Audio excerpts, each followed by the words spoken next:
Your next breath, remember, comes from a tree. So if you're breathing, you thank a tree. You know, your breath. Thank you. Today's event, sustainable development. What does sustainable development mean?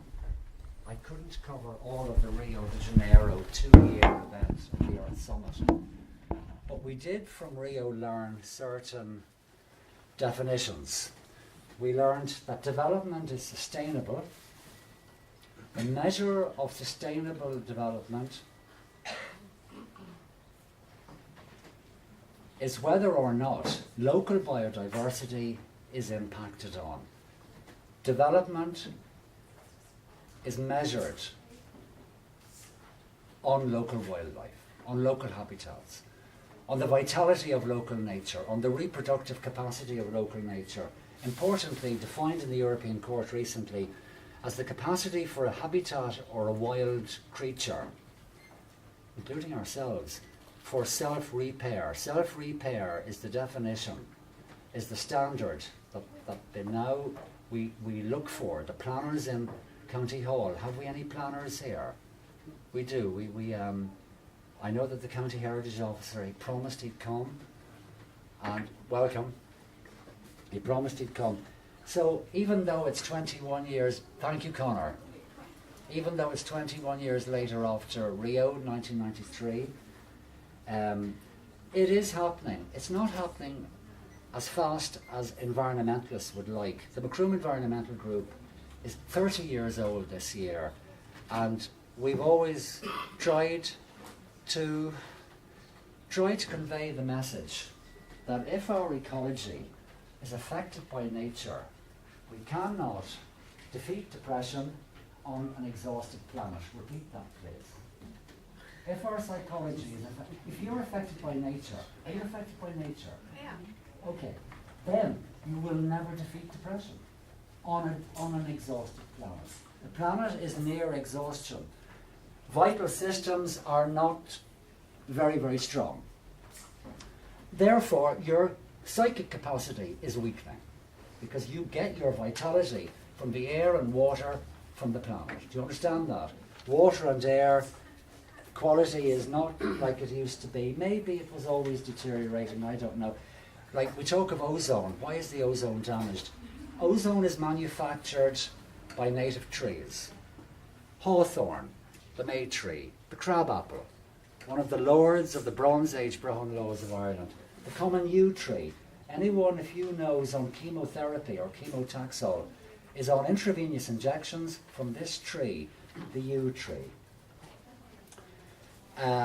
So that ozone is sustained by forest, by woodlands, and because Earth's cover of the forest is now at a critically low level, understandably, because more humans are coming, and a human needs to eat, and a human needs to clothe himself, and a human needs to make roof over, and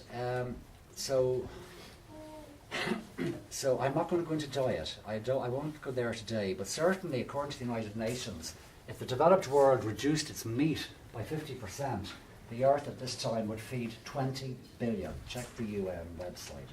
Okay, so I just want to say something here. This is a beautiful little statement here I came across. I don't see them here at the moment. I work with special needs and their parents, and I don't see them, welcome. I don't see them here at the moment, but I'll just read this out.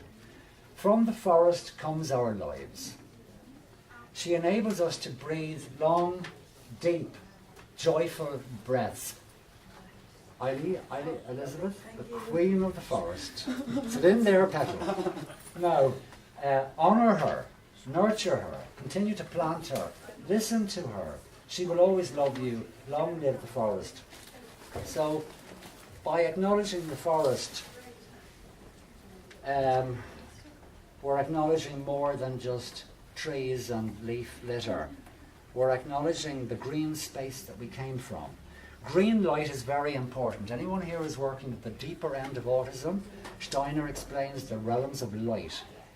When we go too far away from green light into the everyday light, it's like going away, like a cow is a woodland creature. A badger is a woodland creature. They don't live under the sun.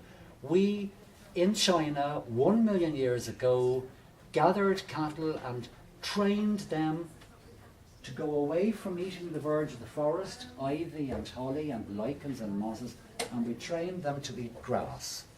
They became grazers, but their nature is browser. Their nature is browser. Do you understand that? Do you understand that?